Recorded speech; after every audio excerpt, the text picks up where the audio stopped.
48 ദിവസം. ലേവ്യരുടെ പുസ്തകത്തിൽ നിന്നുള്ള വായന. അധ്യായം 25. കർത്താവ് സീനായി മലയിൽ വച്ച് മോശെയോട് അരുളി ചെയ്തു, ഇസ്രായേൽ ജനത്തോട് പറയുക, ഞാൻ നിങ്ങൾക്ക് തരാൻ പോകുന്ന ദേശത്ത് നിങ്ങൾ പ്രവേശിക്കുമ്പോൾ ആ ദേശം കർത്താവിനൊരു സാബത്ത് ആചരിക്കണം. 6 വർഷം നീ നിന്റെ നിലം വിതയ്ക്കുകയും മുന്തിരിവള്ളി വെട്ടിയൊരുക്കി ഫലമെടുക്കുകയും ചെയ്യുക. എന്നാൽ 7-ാം വർഷം ദേശത്തിന് വിശ്രമത്തിനുള്ള കർത്താവിൻ്റെ സാബത്തായിരിക്കും.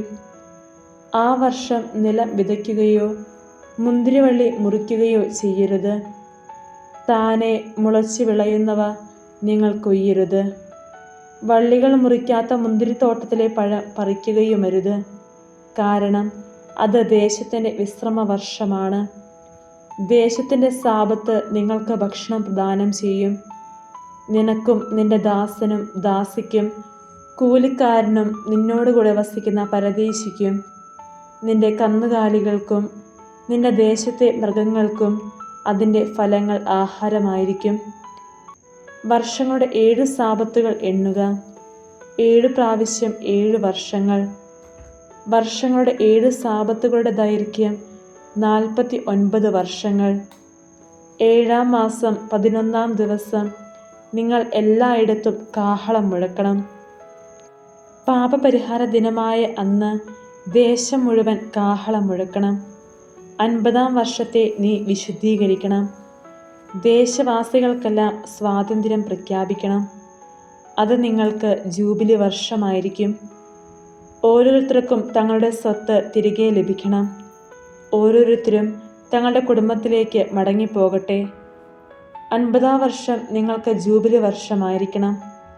ആ വർഷം വിതയ്ക്കുകയോ ഭൂമിയിൽ താനെ വളരുന്നവ കൊയ്യുകയോ മുറിക്കാത്ത മുന്തിരിവള്ളിയിലെ ഫലങ്ങൾ ശേഖരിക്കുകയോ അരുത്. എന്തെന്നാൽ അത് ജൂബിലി വർഷമാണ്. അത് നിങ്ങൾക്ക് വിശുദ്ധമായിരിക്കണം. വയലിൽ നിന്ന് കിട്ടുന്നവ മാത്രം നിങ്ങൾക്ക് ഭക്ഷിക്കാം. ജൂബിലിയുടെ ഈ വർഷത്തിൽ ഓരോരുത്തരും തങ്ങളുടെ അവകാശ സ്ഥലത്തേക്ക് തിരികെ പോകണം.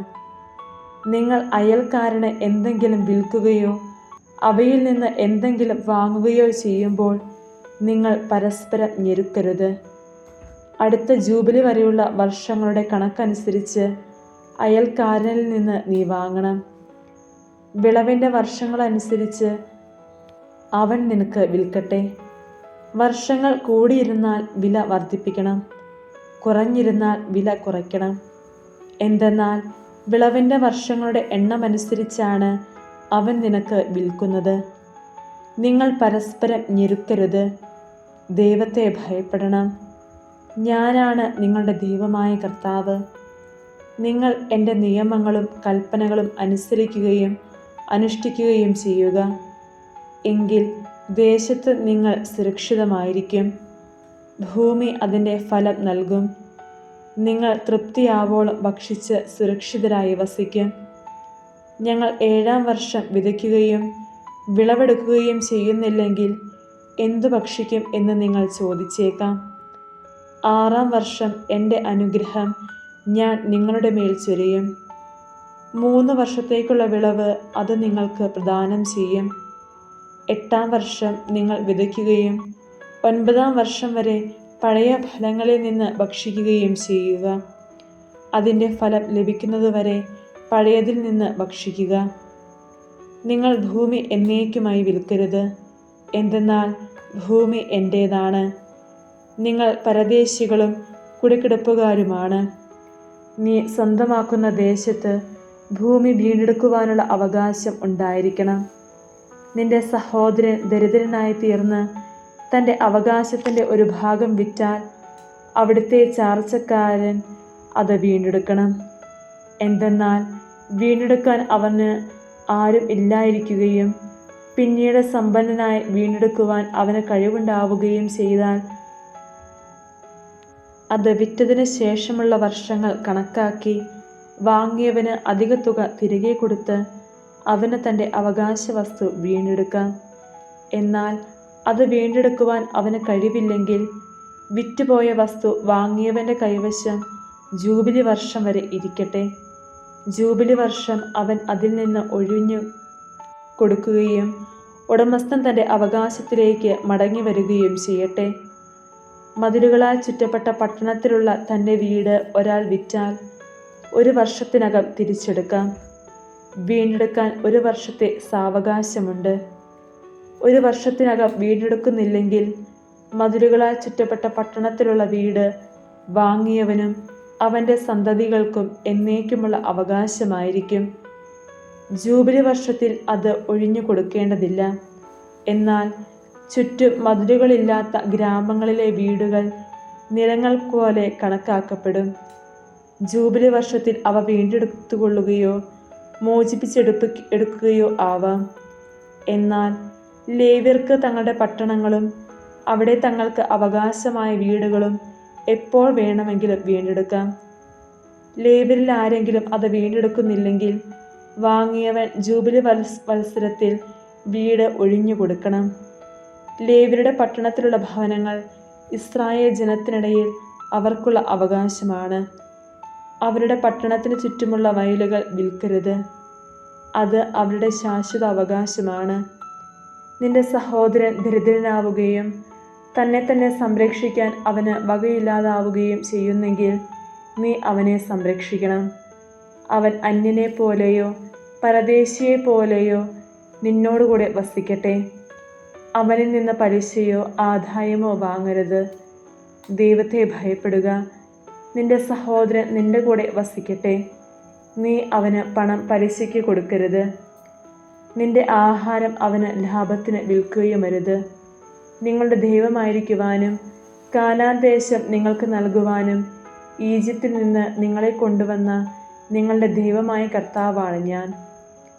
നിന്റെ സഹോദരൻ നിർദ്ധയനാവുകയും അവൻ തന്നെ നിനക്ക് വിൽക്കുകയും ചെയ്യുന്നെങ്കിൽ അവനെക്കൊണ്ട് അടിമവേല ചെയ്യിക്കരുത്.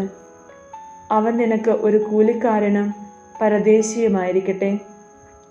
അവൻ ജൂബിലി വർഷം വരെ നിനക്ക് വേണ്ടി ജോലി ചെയ്യണം.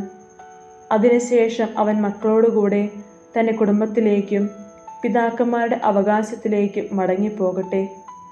എന്തെന്നാൽ ഈജിപ്ത് ദേശത്തു നിന്ന് ഞാൻ കൊണ്ടുവന്ന എൻ്റെ ദാസരാണ് അവർ. അവരെ അടിമകളായി വിൽക്കരുത്.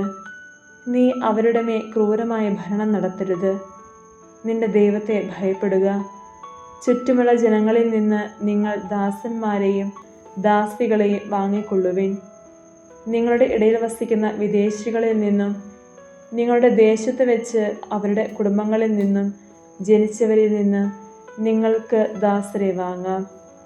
അവർ നിങ്ങളുടെ അവകാശമായിരിക്കും. നിങ്ങൾക്ക് ശേഷം നിങ്ങളുടെ മക്കൾക്ക് നിത്യമായി അവകാശമാക്കുവാൻ അവരിൽ നിന്ന് നിങ്ങൾക്ക് അടിമകളെ സ്വീകരിക്കാം. എന്നാൽ ഇസ്രായേൽ മക്കളായ നിങ്ങളുടെ സഹോദരന്മാരുടെ മേൽ നിങ്ങൾ ക്രൂരമായ ഭരണം നടത്തരുത്. നിങ്ങളുടെ ഇടയിലുള്ള പരദേശിയോ അന്യനോ സമ്പന്നനാവുകയും അവൻ്റെ സമീപമുള്ള സഹോദരൻ ദരിദ്രനാകയാൽ പരദേശിക്കോ അന്യനോ അല്ലെങ്കിൽ അന്യൻ്റെ കുടുംബത്തിനോ തന്നെ വിൽക്കുകയും ചെയ്താൽ അവൻ വീണ്ടെടുക്കാവുന്നതാണ്. അവൻ്റെ സഹോദരന്മാരിൽ ആർക്കും അവനെ വീണ്ടെടുക്കാം. അവൻ്റെ പിതൃവിനോ പിതൃവ്യപുത്രനോ ഏതെങ്കിലും ചാർച്ചക്കാരനോ അവനെ വീണ്ടെടുക്കാം. അവൻ സമ്പന്നനാവുകയാണെങ്കിൽ അവന് തന്നെ വീണ്ടെടുക്കുകയും ചെയ്യാം. അവൻ തന്നെ വിറ്റതു മുതൽ ജൂബിലി വരെയുള്ള വത്സരങ്ങൾ വാങ്ങിയവനുമായി കണക്കാക്കണം. വർഷങ്ങൾക്കനുസരിച്ചായിരിക്കും അവൻ്റെ മോചനത്തിൻ്റെ വില. ഉടമസ്ഥനോടുകൂടെ ജീവിച്ച വത്സരങ്ങൾ കൂലിക്കാരൻ്റെ നിലയിൽ കണക്കാക്കണം. വർഷങ്ങൾ ഏറെ ബാക്കിയുണ്ടെങ്കിൽ അതനുസരിച്ച് വീണ്ടെടുപ്പ് വില കിട്ടിയ പണത്തിൽ നിന്ന് തിരികെ കൊടുക്കണം. ജൂബിലി വരെ വർഷങ്ങൾ കുറവാണെങ്കിൽ തൻ്റെ വീണ്ടെടുപ്പിനായി ഉടമസ്ഥനുമായി ആലോചിച്ച് വർഷങ്ങളുടെ കണക്കനുസരിച്ച് പണം മടക്കി കൊടുക്കണം. വർഷം തോറും കൂലി കൊടുക്കുന്നവനെ പോലെ അവൻ വാങ്ങുന്നവനോട് കൂടെ കഴിയണം. അവനോട് ക്രൂരത കാണിക്കുവാൻ ഇടവരരുത്. അവൻ ഇങ്ങനെയൊന്നും വീണ്ടെടുക്കപ്പെടുന്നില്ലെങ്കിൽ അവനും അവൻ്റെ മക്കളും ജൂബിലി വർഷത്തിൽ സ്വതന്ത്രരാക്കപ്പെടണം. ഇസ്രായേൽ ജനം എൻ്റെ ദാസരാണ്. ഈജിപ്തിൽ നിന്ന് ഞാൻ കൊണ്ടുവന്ന എൻ്റെ ദാസർ. നിങ്ങളുടെ ദൈവമായ കർത്താവ് ഞാനാണ്. നിങ്ങൾ ആരാധനയ്ക്കായി വിഗ്രഹങ്ങളോ കുത്തുരൂപങ്ങളോ ഉണ്ടാക്കരുത്. നിങ്ങളുടെ ദേശത്ത് സ്തംഭങ്ങൾ ഉയർത്തുകയോ കൊത്തിയ കല്ലുകൾ നാട്ടുകയോ അരുത്. എന്തെന്നാൽ ഞാനാണ് നിങ്ങളുടെ ദൈവമായ കർത്താവ്. നിങ്ങൾ എൻ്റെ സാബത്ത് ആചരിക്കുകയും എൻ്റെ വിശുദ്ധ സ്ഥലം പൂജ്യമായി കരുതുകയും ചെയ്യുവിൻ. ഞാനാണ് കർത്താവ്. നിങ്ങൾ എൻ്റെ നിയമങ്ങൾ അനുസരിക്കുകയും കൽപ്പനകൾ പാലിക്കുകയും ചെയ്യുമെങ്കിൽ ഞാൻ യഥാകാലം നിങ്ങൾക്ക് മഴ തരും. ഭൂമി വിളവുകൾ വർദ്ധിപ്പിക്കുകയും വൃക്ഷങ്ങൾ ഫലം നൽകുകയും ചെയ്യും. നിങ്ങളുടെ കറ്റമെതിക്കൽ മുന്തിരിപ്പഴം പറിക്കുന്ന കാലം വരെയും മുന്തിരിപ്പഴം പറിക്കുന്ന കാലം വിതയ്ക്കുന്ന കാലം വരെയും നീണ്ടു നിൽക്കും. നിങ്ങൾ തൃപ്തിയാവോളം ഭക്ഷിച്ച് നിങ്ങളുടെ ദേശത്ത് സുരക്ഷിതരായി വസിക്കും. ഞാൻ നിങ്ങളുടെ നാട്ടിൽ സമാധാനം സ്ഥാപിക്കും. നിങ്ങൾ സ്വൈര്യമായി വസിക്കും. ആരും നിങ്ങളെ ഭയപ്പെടുകയില്ല. ഞാൻ നാട്ടിൽ നിന്ന് ദുഷ്ടമൃഗങ്ങളെ ഓടിച്ചു കളയും. നിങ്ങളുടെ ദേശത്തുകൂടി വാൾ കടന്നു പോവുകയില്ല. ശത്രുക്കളെ നിങ്ങൾ തുരത്തും. അവർ നിങ്ങളുടെ മുൻപിൽ വാളിനിരയാകും. നിങ്ങൾ 5 പേർ 100 പേരെയും 100 പേർ 10,000 പേരെയും ഓടിക്കും. ശത്രുക്കൾ നിങ്ങളുടെ മുൻപിൽ വാളിനിരയാകും. ഞാൻ നിങ്ങളെ കടാക്ഷിക്കുകയും സന്താനപുഷ്ടി നൽകി നിങ്ങളെ വർദ്ധിപ്പിക്കുകയും ചെയ്യും. നിങ്ങളുമായി ഞാൻ എൻ്റെ ഉടമ്പടി ഉറപ്പിക്കും. നിങ്ങൾ പഴയ ശേഖരങ്ങളിൽ നിന്ന് ധാന്യങ്ങൾ ഭക്ഷിക്കുകയും പുതിയതിനു വേണ്ടി പഴയതിനെ മാറ്റിക്കളയുകയും ചെയ്യും. ഞാൻ എൻ്റെ കൂടാരം നിങ്ങളുടെ ഇടയിൽ സ്ഥാപിക്കും. ഞാൻ നിങ്ങളെ ഉപേക്ഷിക്കുകയില്ല. ഞാൻ നിങ്ങളുടെ ഇടയിൽ സഞ്ചരിക്കും. ഞാൻ നിങ്ങളുടെ ദൈവവും നിങ്ങൾ എൻ്റെ ജനവുമായിരിക്കും. നിങ്ങൾ ഈജിപ്തുകാരുടെ അടിമകളായി തുടരാതിരിക്കുവാൻ അവരുടെ ദേശത്തു നിന്ന് നിങ്ങളെ കൊണ്ടുവന്ന നിങ്ങളുടെ ദൈവമായ കർത്താവാണ് ഞാൻ. നിങ്ങൾ നിവർന്നു നടക്കേണ്ടതിന് നിങ്ങളുടെ നുകത്തിൻ്റെ കെട്ടുകൾ ഞാൻ പൊട്ടിച്ചു. നിങ്ങൾ എൻ്റെ വാക്ക് കേൾക്കാതെയും ഈ കൽപ്പനകളെല്ലാം അനുസരിക്കാതെയും നടന്നാൽ, എൻ്റെ നിയമങ്ങൾ ധിക്കരിക്കുകയും പ്രമാണങ്ങൾ വെറുത്ത് എൻ്റെ കൽപ്പനകൾ അനുഷ്ഠിക്കാതിരിക്കുകയും ഉടമ്പടി ലംഘിക്കുകയും ചെയ്താൽ ഞാനും അപ്രകാരം നിങ്ങളോട് പ്രവർത്തിക്കും. പെട്ടെന്നുള്ള ഭയവും ക്ഷയവും കണ്ണുകൾക്ക് ഹാനിയും ജീവന് തന്നെ നാശവും വരുത്തുന്ന പനിയും നിങ്ങളുടെ മേൽ ഞാൻ വരുത്തും. നിങ്ങൾ വിതയ്ക്കുന്നത് വ്യർത്ഥാവിലാവും. നിങ്ങളുടെ ശത്രുക്കൾ അത് ഭക്ഷിക്കും. ഞാൻ നിങ്ങൾക്കെതിരെ മുഖം തിരിക്കും. ശത്രുക്കളുടെ മുൻപിൽ വെച്ച് നിങ്ങൾ വധിക്കപ്പെടും. നിങ്ങളെ വെറുക്കുന്നവർ നിങ്ങളെ ഭരിക്കും. പിന്തുടരുവാൻ ആരും തന്നെ ഇല്ലെങ്കിലും നിങ്ങൾ ഭയപ്പെട്ടോടും. ഇതെല്ലാമായിട്ടും എൻ്റെ വാക്ക് കേൾക്കുന്നില്ലെങ്കിൽ നിങ്ങളുടെ പാപങ്ങൾക്ക് ഞാൻ നിങ്ങളെ 7 ഇരട്ടി ശിക്ഷിക്കും. ശക്തിയിലുള്ള നിങ്ങളുടെ അഹങ്കാരം ഞാൻ നശിപ്പിക്കും. ആകാശം നിങ്ങൾക്ക് ഇരുമ്പ് പോലെയും ഭൂമി പിത്തള പോലെയും ആക്കും. നിങ്ങളുടെ കരുത്ത് ഞാൻ നിഷ്ഫലമാക്കും. നിങ്ങളുടെ ദേശം വിളവ് തരുകയോ വൃക്ഷങ്ങൾ ഫലം പുറപ്പെടുവിക്കുകയോ ഇല്ല. നിങ്ങൾ എനിക്ക് വിരുദ്ധമായി വ്യാപരിക്കുകയും എന്നെ അനുസരിക്കാതിരിക്കുകയും ചെയ്താൽ നിങ്ങളുടെ പാപങ്ങൾക്ക് ശിക്ഷയായി 7 ഇരട്ടി അനർത്ഥങ്ങൾ ഞാൻ നിങ്ങളുടെ മേൽ വരുത്തും. ഞാൻ നിങ്ങളുടെ ഇടയിലേക്ക് വന്യമൃഗങ്ങളെ കടത്തിവിടും. അവ നിങ്ങളുടെ മക്കളെ അപഹരിക്കുകയും കന്നുകാലികളെ നശിപ്പിക്കുകയും അങ്ങനെ നിങ്ങളുടെ എണ്ണത്തിൽ കുറയ്ക്കുകയും ചെയ്യും. നിങ്ങളുടെ വീഥികൾ വിജനമാക്കും. ഈ ശിക്ഷകൾ കൊണ്ടൊന്നും നിങ്ങൾ എന്നിലേക്ക് തിരിയാതെ എനിക്കെതിരായി വ്യാപരിക്കുന്നെങ്കിൽ ഞാനും നിങ്ങൾക്കെതിരെ വ്യാപരിക്കും. നിങ്ങളുടെ പാപങ്ങൾക്ക് ഞാൻ 7 ഇരട്ടി ശിക്ഷിക്കും. എൻ്റെ ഉടമ്പടിയുടെ പേരിൽ പ്രതികാരം ചെയ്യുവാൻ ഞാൻ നിങ്ങളുടെ മേൽ വാൾ വീശും. നിങ്ങൾ പട്ടണങ്ങളിൽ ഒന്നിച്ചു കൂടുമ്പോൾ ഞാൻ നിങ്ങളുടെ മേൽ പകർച്ചവ്യാധികൾ വരുത്തും. നിങ്ങൾ ശത്രുക്കളുടെ കൈകളിൽ അകപ്പെടുകയും ചെയ്യും. ഞാൻ നിങ്ങളുടെ അപ്പത്തിൻ്റെ അളവ് കുറയ്ക്കും. 10 സ്ത്രീകൾ ഒരടുപ്പിൽ അപ്പം പാകം ചെയ്യും. അവർ നിങ്ങൾക്ക് അപ്പം തൂക്കി അളന്നേ തരൂ. നിങ്ങൾ ഭക്ഷിക്കും, എന്നാൽ തൃപ്തരാവുകയില്ല. ഇതെല്ലാമായിരുന്നിട്ടും നിങ്ങൾ എന്നെ അനുസരിക്കാതെ എനിക്കെതിരെ പ്രവർത്തിക്കുകയാണെങ്കിൽ ഞാനും നിങ്ങൾക്കെതിരെ കോപത്തോടെ പ്രവർത്തിക്കും. നിങ്ങളുടെ പാപത്തിന് നിങ്ങളെ ഞാൻ 7 ഇരട്ടി ശിക്ഷിക്കും. നിങ്ങൾ നിങ്ങളുടെ പുത്രന്മാരുടെയും പുത്രിമാരുടെയും മാംസം ഭക്ഷിക്കും.